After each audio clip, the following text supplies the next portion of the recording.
नए ख्वाबों को लेकर अमन से शादी करके ससुराल में बहुत सपने लिए गृह प्रवेश करती है। गरीब होने के बावजूद भी बड़े प्यार से ससुराल वाले उसका आदर सत्कार करते हैं। देखो तो मेरी बहू कितनी चांद का टुकड़ा है, अब तो सारा घर यही संभालेगी।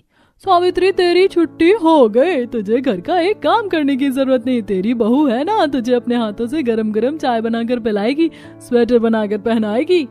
अरे अब तो मेरे मजे ही मजे हैं।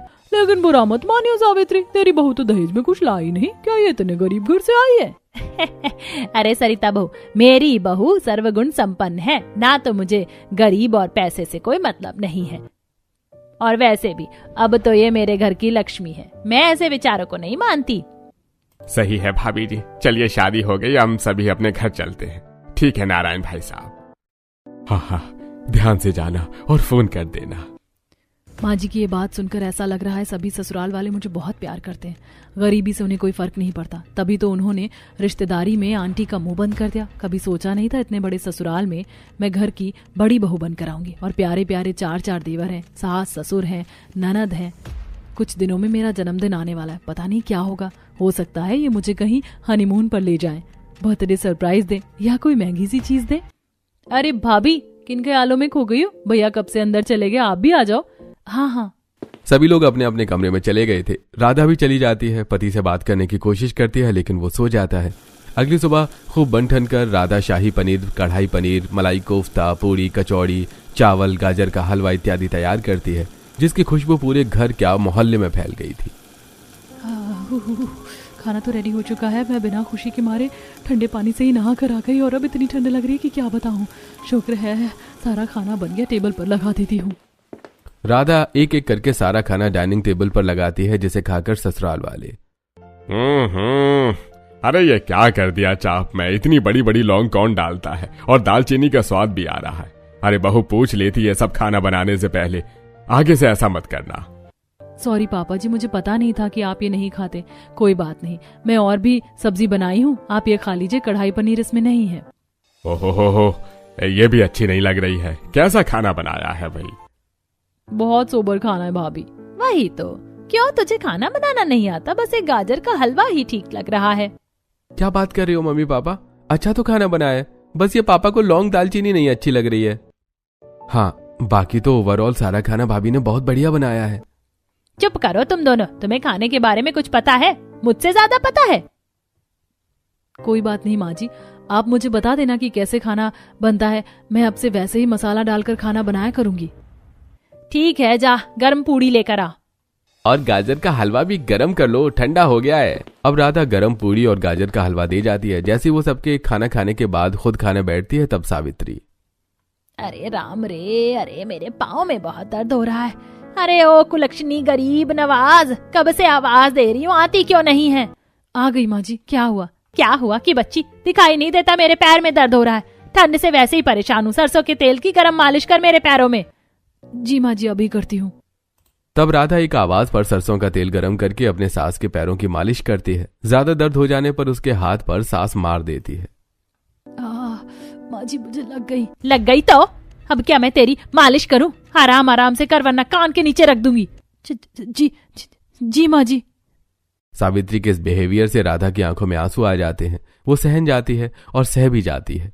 चारों देवर और पति का टिफिन पैक करने के बाद सावित्री 10 काम बताती है, जिसके बाद उसे अपना खाना खाने का मौका नहीं मिलता। और दोपहर में सबको खाना खिलाने के बाद तब राधा खाना खा पाती है। रात को राधा फूल देकर अमन से बात करने की कोशिश करती है, तब अमन उस फूल को फेंक देता है। अरे क्या है तुम्हें, ऑफिस से थका आ रहा काम करके आ रहा हूँ, मेरे साथ ये सब चीज मत करो। I don't like this. चुपचाप सोने दो, सुबह जल्दी भी उठना है। और हाँ, खाने में कटहल की सब्जी, पराठे और बथुए का रायता बना लेना। जी ये सब तो मैं कर दूंगी। मैं जानती हूँ आप बहुत थक गए हैं, लेकिन हमने कल से बात कहाँ की है? जब तक बात नहीं करेंगे एक दूसरे को जानेंगे कैसे? मैं ना आपका पैर दबाते दबाते बात कर लेती हूँ, ये तो ठीक रहेगा? नहीं, मुझे तुमसे कोई बात नहीं करनी। सोचा था एक अच्छे घर की अमीर लड़की मेरी बीवी बनेगी, उसके साथ चलने में मुझे स्टैंडर्ड फील होगा, लेकिन तुम तो बेकार निकली, गरीब कहीं की। प्लीज मेरे साथ नॉर्मल रहो।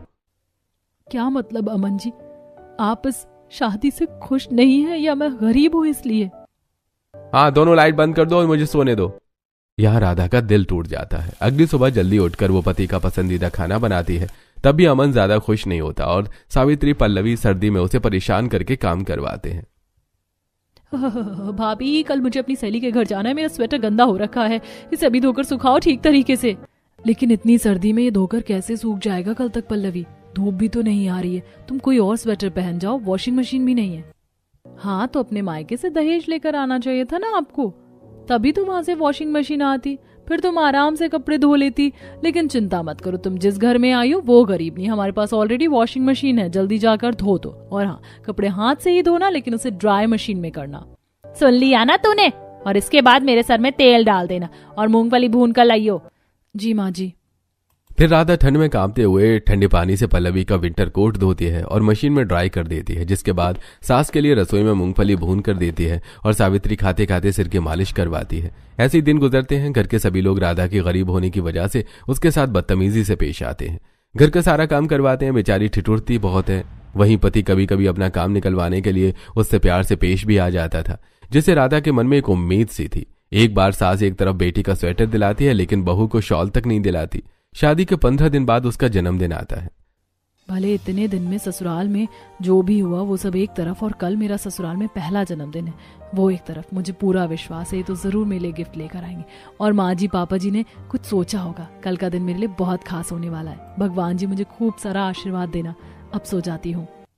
फिर राधा सो जाती है। अगले दिन जल्दी उठकर नई साड़ी पहनकर, सुंदर से जेवर पहनकर, पाठ पूजा करके, आंखों में नई चमक उम्मीद के साथ राधा खाना बनाती है। आखिर आज उसका जन्मदिन जो था, लेकिन तभी राधा कितनी धीमी है तू, अभी तक चाय नाश्ता क्यों नहीं लेकर आई? और आज इतना बन ठन कर लाल परी बनकर कहाँ जाने को बैठी है? बस माँ जी ला ही रही थी मैं आपके लिए ब्रेड पकौड़े, धनिया की चटनी और भी बहुत कुछ बनाया है। आशीर्वाद दीजिए माँ कि आज मेरा जन्मदिन है। ओहो, तभी इतना महारानी बनकर घूम रही है, लेकिन तू इस घर में नौकरानी ही रहेगी, समझी? अब जाकर नाश्ता लगा दे।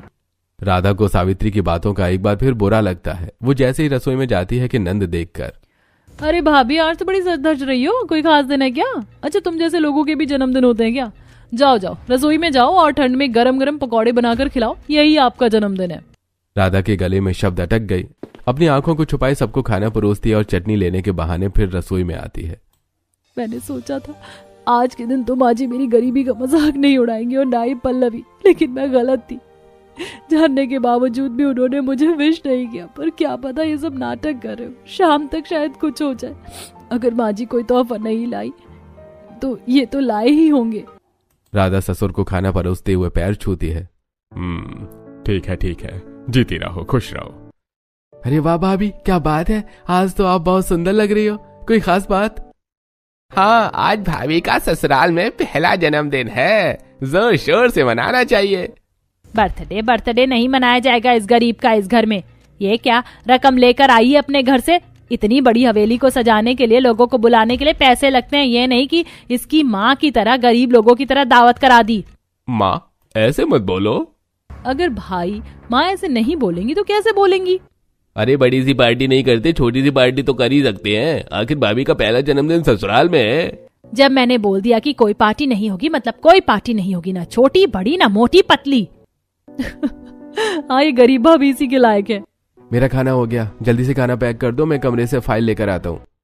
राधा को पल पल सारे शब्द चुभ रहे थे। टिफिन पैक करने के बाद वो कमरे में जाती है, लेकिन अमन एक नजर तक उसको नहीं देखता और बिना बर्थडे विश किए अपना टिफिन लेकर चला जाता है और राधा फूट फूट कर रोती है।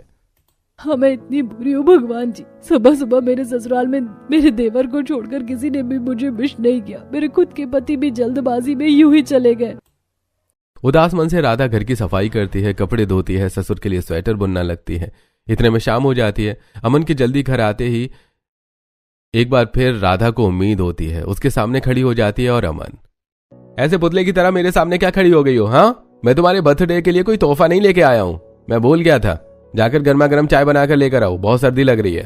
और हाँ मम्मी पापा, मैं मिठाई लेकर आया हूँ, मिठाई खा लो। राधा तुम भी खा लो। लगता है गिफ्ट नहीं लाए तो मिठाई खिलाकर ही विश करेंगे। जी खाती हूँ। बेटा किस खुशी में तो मिठाई लेके खिला रहा है बहू के जन्मदिन पर? अरे नहीं, वो मुझे नया प्रोजेक्ट मिला है और टेंडर भी पास हो गया इसी खुशी में। बड़ी आई थी भैया के हाथ से अपने जन्मदिन की खुशी में मिठाई खाने वाली। बस ये सब देखने के बाद उस रात वो अपने कमरे में चुपचाप रोती रही और सिर्फ रोती रही और 2 घंटे में सोकर फिर उठ जाती है। सब कुछ भूल कर नौकरानी की तरह अपने ससुराल में काम करती रहती है। सिर्फ देवर ही थे जो कभी कभार उसे खुश कर दिया करते थे। या उसकी परवाह करते थे, वरना घर में सब ऐसे ही थे। 2 साल बीतने के बाद जल्द ही चारों देवर का रिश्ता अमीर घर की लड़कियों से जुड़ जाता है। घर में शादी की चहल पहल होने लगती है, लेकिन ससुराल वाले जेठानी को कामों में उलझा कर रखते हैं। वो इस वक्त ढेर सारी मिठाई बना रही थी। अरे ओ कमबख्त, अभी तक तुझे 5 मिठाई तैयार नहीं हुई और बाहर मेहमानों के लिए चाय पकौड़े कौन भेजेगा? बस माँ जी ला रही हूँ, ठंड हो रही है ना, लड्डू बन नहीं पा रहे, जल्दी जब रहा है और चाय भी बन गई है, बस पकौड़े सेक कर ला रही हूँ। आप मेरी थोड़ी सी मदद के लिए पल्लवी को भेज दीजिए। ओ भाभी, मेरे को कोई काम धंधा नहीं है क्या? मेरे हाथों में मेहंदी लगी हुई, मेरी फ्रेंड जा रखी है, मुझे उनके साथ फोटो खिंचवानी है, अपना काम खुद करो। राधा को सुनाकर सावित्री और पल्लवी चली जाती हैं। वो ठंड में ठिठुर कर राधा एक तरफ लड्डू बनाती है, दूसरी तरफ पकौड़े और फिर मेहमानों को परोसती है। शादी में भी उसे नजरअंदाज किया जाता है। 2 दिन बाद चारों देवरानियां शादी करके घर में आती हैं। सास अमीर होने की वजह से बहुत ग्रैंड स्वागत करती है। धुआं निकलता है, गुलाब के फूलों की बारिश होती है। चारों बहू को सोफे पर बिठाकर पास में हीटर चला दिया जाता है। तू नजर ना लगे मेरी चारों बहू को। बहू, तुम्हें ठंड तो नहीं लग रही? हीटर और तेज करूं, गरम शॉल या कंबल ले आऊं? नहीं माँ जी, हीटर जलने से ठीक नहीं लग रहा है। हाँ माँ जी, आप चारों में से कोई भी अपनी इकलौती नंद के लिए कुछ नहीं लाया क्या भाभी? लाई हूँ मैं, ये देखो डायमंड ब्रेसलेट। वाओ भाभी, थैंक यू सो मच। हम भी तुम्हारे लिए कुछ लाए हैं, लेकिन कल देंगे। हाँ कोई बात नहीं भाभी, चलेगा। आप चारों कम से कम मेरे लिए कुछ लाई तो हो। एक बड़ी भाभी है, कुछ भी नहीं लेकर आई मेरे लिए। क्यों? उन्होंने क्यों नहीं दिया? अरे बहू, तू भी किसकी बात कर रही है? इतनी गरीब है वो, कहाँ से कुछ देगी मेरी बेटी को? 1 रुपए खर्च नहीं किया शादी में उसने। माँ जी, मैं कॉफी बनाकर ले आई हूँ, देवरानी जी पी लीजिए। थैंक यू दीदी, आप कॉफी लेकर आ गई। इतनी ठंड में कॉफी पीने का ही मन कर रहा था। ठंड लग रही है, लेकिन गरम गरम कॉफी पीकर भी मजा आ रहा है। माँ, सारी रात अपनी बहू की तरह हमें भी यहीं बिठाओगी क्या? हाँ तो ऐसा करो, तुम सब जाओ, मैं भी आराम करता हूँ। इन सास बहू को जब सोना होगा सो जाएंगी। सब सोने चले जाते हैं, लेकिन सावित्री देर रात तक बहू से शादी का सामान निपटने को कहती है। तब बेचारी 2 बजे ठंड में कांप कर सोती हैं। अगले दिन चारों अमीर देवरानी की पहली रसोई की रस्म होती है, लेकिन सावित्री वहां पर भी गरीब बहू को नीचा दिखाने के लिए चारों बहू से कुछ नहीं बनवाती और उसकी जगह राधा से ही सारा खाना बनवाकर टेबल पर लगा देती है। वाह बहू, तुम्हारे हाथ की पहली रसोई का खाना खाकर मजा आ गया। हाँ ये तो है, ये वही खाना जो मैंने अपनी पहली रसोई पर बनाया था। तभी किसी को पसंद नहीं आया और आज अमीर बहू के नाम पर मेरे हाथ का ही खाना पसंद आ गया। पापा जी, आपको गलतफहमी हुई है, ये खाना हमने नहीं, जेठानी जी ने बनाया है। अच्छा, रोज राधा के बने हुए खाने में नुक्स निकालता हूँ, लेकिन आज दिखावे के चक्कर में छोड़ो। मैं तो खाते ही पहचान गया था राधा भाभी के हाथ का खाना है। हाँ, वो हमने थोड़ा सा कटिंग विटिंग की थी, बाकी खाना जेठानी जी ने ही प्रिपेयर किया है। दिन गुजरते हैं, कड़कड़ाती ठंड और बढ़ने लग जाती है। घर में सभी लोग टीवी देख रहे होते हैं, हीटर चल रहा होता है, मूंगफली फूले खा रहे होते हैं, लेकिन कोई गरीब बहू को नहीं पूछता।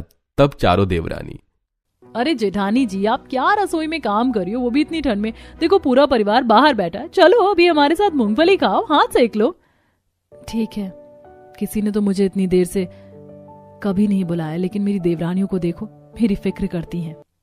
ऐसे ही जब सावित्री मोहल्ले में से चारों अमीर बहू को शकरकंदी की चाट दिला रही थी, तब कियारा, आहा, वो एकदम चटपटा हो गया। ये खाकर इतनी नींबू डाल रखी है ना, सर्दियों में खाने का ये अलग ही मजा है। अरे हम चारों, पल्लवी और माँ जी यहाँ पर शकरकंदी की छत पर मजे ले रहे हैं और बड़ी जेठानी जी नहीं है, मैं उन्हें लेकर आती हूँ। अरे बहू रहने दे, उस गरीब के लिए थकने की कोई जरूरत नहीं है। हाँ भाभी, उन्हें हमारे मूवमेंट में शामिल मत कीजिए। क्यों माँ जी, वो भी तो इस घर का हिस्सा है ना। इतने में कियारा दूर खड़ी जेठानी की आंखों में आंसू देख लेती है। राधा रसोई में जाती है, कियारा उसे लेकर आती है, लेकिन इतने में शकरकंदी वाला चला जाता है। ओहो जेठानी जी, शकरकंदी वाला तो चला गया, पर कोई बात नहीं, हम चारों आपको अपनी प्लेट से खिलाएंगे।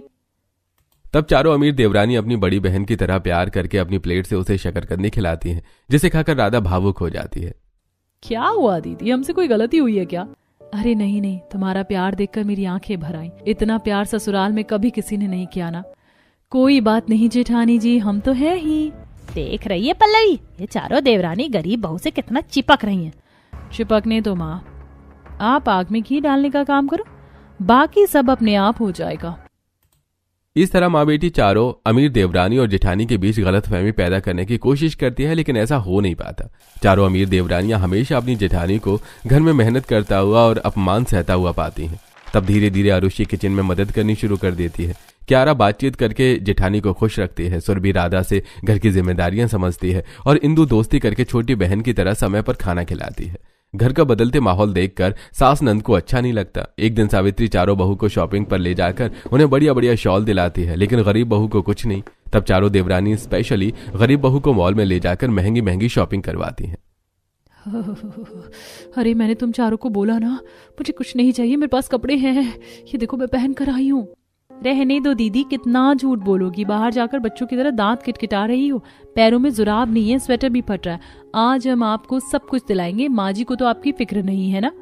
क्यों चिढ़ती रहती हैं वो आपसे, सिर्फ इसलिए कि आप गरीब हो? लेकिन हम चारों ऐसा कुछ नहीं समझते, आप हमारी बड़ी बहन जैसी हैं और हम छोटे हैं, इसीलिए आपको हमारी बात सुननी ही होगी राधा दीदी। अच्छा बाबा ठीक है, दिला दो। राधा दीदी ये देखो, ये शॉल देखो, आप पर बहुत सुंदर लगेगी, अच्छी है ना? हाँ ये तो बहुत सुंदर है। चारों अमीर देवरानी जब गरीब बहू को शॉपिंग करवाकर घर आती हैं तब सास, बहुओं तुम चारों को कोई और आदर्श नहीं मिला? ये राधा ही मिली सीखने को। माँ जी, आदर्श तो वही होता है जो बिना बदले सबको अच्छा रखे, राधा भाभी जैसी। अच्छा, अब मेरी गरीब भाभी महारानी बनेंगी। आप चारों भाभी इतनी मेहनत मत कीजिए। अरे पल्लवी, महारानी तो वो शादी वाले दिन ही बन गई थी, बस ताज पहनाने में आप सब लेट हो गए। सब स्तब्ध रह जाते हैं। राधा ने दिखाया कि अब कोई है घर में उसके लिए आवाज उठाने वाला। देर रात को ठंडा पानी में बर्तन धोने वाली राधा सुबह आराम से लेट उठती है, क्योंकि उसकी चारों देवरानियां रसोई के काम में उसकी मदद करवाती हैं, कपड़े धुलवाती हैं, बर्तन साफ करवाती हैं। सुबह की चाय बनती है। काम बंटने से राधा को आराम मिलता है। ससुराल वाले भी अब उसे कुछ कहने से पहले 4 बार सोचते थे। राधा को विश्वास नहीं हो रहा था कि इतना भी प्यार मिल सकता है। ज्यादा सर्दी से क्यारा सुरभि को सर्दी जुकाम हो जाता है तो राधा उनके हाथ पैरों की मालिश करती है। अब तुम दोनों को बेहतर तो लग रहा है ना? इसके बाद गर्म दूध पी लेना, ये 2 ड्राई फ्रूट्स खा लेना दोनों, और विक्स लगा लेना, कल तक पक्का ठीक हो जाओगी। दीदी, आपके जितना ख्याल तो मम्मी ने भी नहीं रखा जितना आप कर रही हैं हमारे लिए। अरे मैंने तो बस अपनी छोटी बहनों का ख्याल रखा है। राधा के जाने के बाद सुरभि का पति राकेश आता है। अरे सुरभि, अब तो तुम्हारी तबीयत ठीक है ना? अरे बिल्कुल जेठानी जी, मेरा और क्यारा का ऐसे ख्याल रख रही है जैसे मम्मी ने अपने बच्चों का रखती हैं।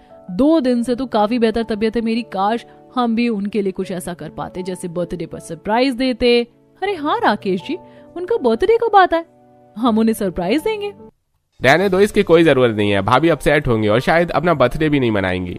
लेकिन क्यों? अरे क्योंकि वो अपने सेकंड बर्थडे पर भी खुश नहीं थी।